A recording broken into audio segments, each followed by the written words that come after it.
நம்ம வீடியோஸ்லாம் பார்த்துட்டு பெரும்பாகத்துலேருந்து கஸ்டமர் கால் பண்ணியிருந்தாங்க. இதுமாரி வந்து அர்பன் கிளப்பில் கூப்பிட்டு வாட்டர் வாஷ் பண்ணேன். வாட்டர் வாஷ் பண்ணது இந்த ஏர் ஃப்ளோ நாய்ஸ் வந்துட்டே இருக்கு, ரொம்ப டிஸ்டர்பன்ஸாக இருக்குது தூங்கும் போதுனாரு. சரி, ஓகே சார், லொக்கேஷன் மட்டும் அனுப்பிச்சு விடுங்க, வந்து என்னன்னு பார்த்து கொடுத்துலான்னு சொல்லிட்டு நம்ம லொக்கேஷன் வாங்கிட்டு டேரெக்டாக சைட்டு போயிடுங்க.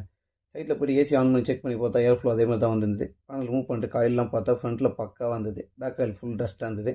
கஸ்டமர் நீங்கள் வெயிட் பண்ணுங்கள் சார், இப்போ நான் காயில் ரிமூவ் பண்ணி காட்டுறோம், பேக் காயில் எவ்வளோ டஸ்ட்டாக இருக்குன்னு சொல்லிட்டு கஸ்டமர் காயில் ரிமூவ் பண்ணி காட்டினேன். ஃப்ரண்ட் காயில் பார்த்தா க்ளீனாக இருக்குங்களா, பேக் காயில் பாருங்கள் சார் எவ்வளோ டஸ்ட்டாக இருக்குது, நீங்களே பாருங்கள் சார். இன்னும் இது போல் டஸ்ட் அதிகமாக இருந்தால் கவர் கட்டி வாட்டர் வாஷ் பண்ணாதீங்க. ஃபுல்லாக ரிமூவ் பண்ணி பண்ணிங்கன்னா உங்களுக்கு இதுமாரி டஸ்ட் இருக்காது, உங்களுக்கு கூலிங் நல்லாயிருக்கும்னு சொல்லணும். யாரும் கேட்க மாட்டீங்க. சரி, நம்ம பண்ணி எல்லாமே வாட்டர் வாஷ் பண்ண ஆரம்பிச்சிட்டுங்க. ப்ளேயர் காயில் எல்லாமே வாட்டர் வாஷ் பண்ணி முடிச்சுட்டு நம்ம இண்டோர் வந்து ரியாசன் பண்ண ஆரம்பிச்சிட்டுங்க. இண்டோர் ரியாசன் பண்ணிவிட்டு இண்டோர் எடுத்து லாக் பண்ணிவிட்டு ஃப்ளார்லாம் டைட் பண்ண ஆரம்பிச்சிட்டுங்க. ஃப்ளார்லாம் டைட் பண்ணிட்டு லீக்கேஜ் பார்த்தோம், லீக்கேஜ் எதுவுமே இல்லை. கையோட வேக்கமாக போட்டு நம்ம ஏசி ஆன் பண்ணுங்க. ஏசி ஆன் பண்ணி கூலிங் எல்லாம் செக் பண்ண, கூலிங் எல்லாம் கரெக்டாக இருந்தது. கஸ்டமர் இன்ஃபார்ம் சைட்லேருந்து கிளம்பி வந்துட்டுங்க. இது போல் சர்வீஸ் வேணால் கீழே நம்பருக்கு மறக்காமல் கான்டாக்ட் பண்ணுங்கள்.